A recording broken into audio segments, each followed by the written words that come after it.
My name is Georgia Kirby, and I'm a civil engineer working for AECOM, currently in their water engineering team.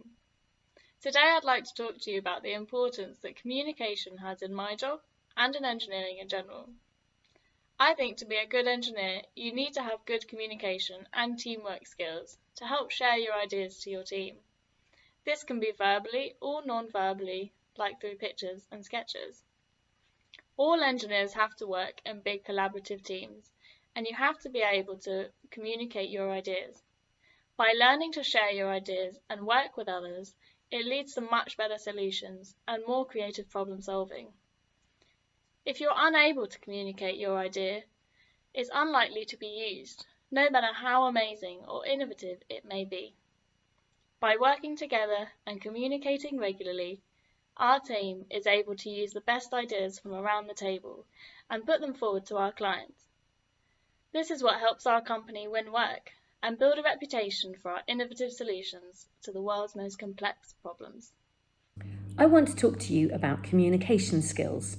Just about every employer in the world says they want to hire people who have good communication skills. But what does this mean? How do you get these skills, and how do you demonstrate that you have them? So communication skills covers a huge range of things.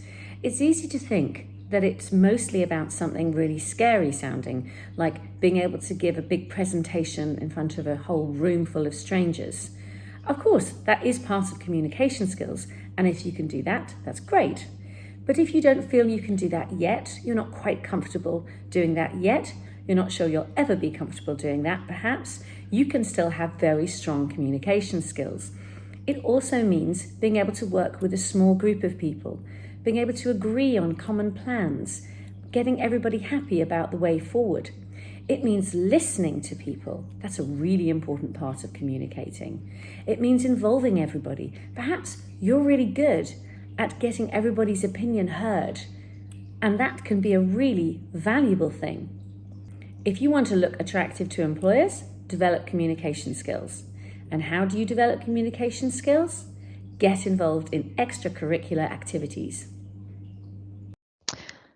Hello, my name's Anne Robinson, and I work for an organisation called Jacobs in their stakeholder engagement and communications team.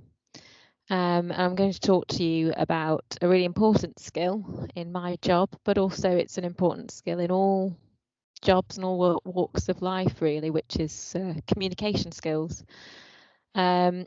So in my role in the stakeholder engagement team, it's really important that I am a good communicator. A really important skill for communicating is listening. You need to be a good listener to be a good communicator, because you need to listen and get a good feel for your audience to then pitch what you're communicating at the right level.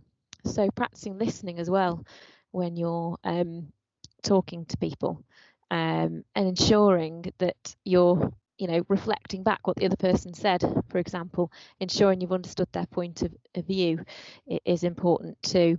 And another important thing as well is thinking about your body language and your posture. Even practice having a conversation with yourself in the mirror and look at how you're holding yourself, look at what your facial expression's saying. Are you looking defensive? Are you looking unapproachable? Or maybe there's thinking about relaxing your face, relaxing your body language, adopting an open posture as well, and thinking about how you're conveying yourself to another person. Hi there, my name is Richard and I'm a civil engineer. I currently work as a construction planner for a company called Arup. Arup are a firm of designers who build big things such as bridges, tunnels, railways and roads. I started out my career in construction on site though, wearing a high-vis, a hard hat and some safety specs, just as I am now. I spent most of my days on site, and for me the most important skill was communication. Talking to others on site was my day-to-day job. Speaking to carpenters, foremen, excavator drivers, crane drivers, works managers, project managers, or designers back in the office. And if I couldn't communicate exactly what needed to be done, when and how, it would cause serious issues down the line. So how did I develop my communication skills? When I was at school, I pushed myself beyond my comfort zone, doing things I loved but doing them a little bit harder. I loved sailing, so I became a sailing instructor during the summer holidays and learnt to teach others and communicate to them how to do something difficult. I also, during term time, was a sergeant in the school cadets. I loved mountaineering, and I then pushed myself to teach others and lead them on expeditions up mountains in Scotland and Wales. So, in conclusion, for me as a civil engineer, the most important skill is communication, and hopefully now you understand why too. Thanks for your time.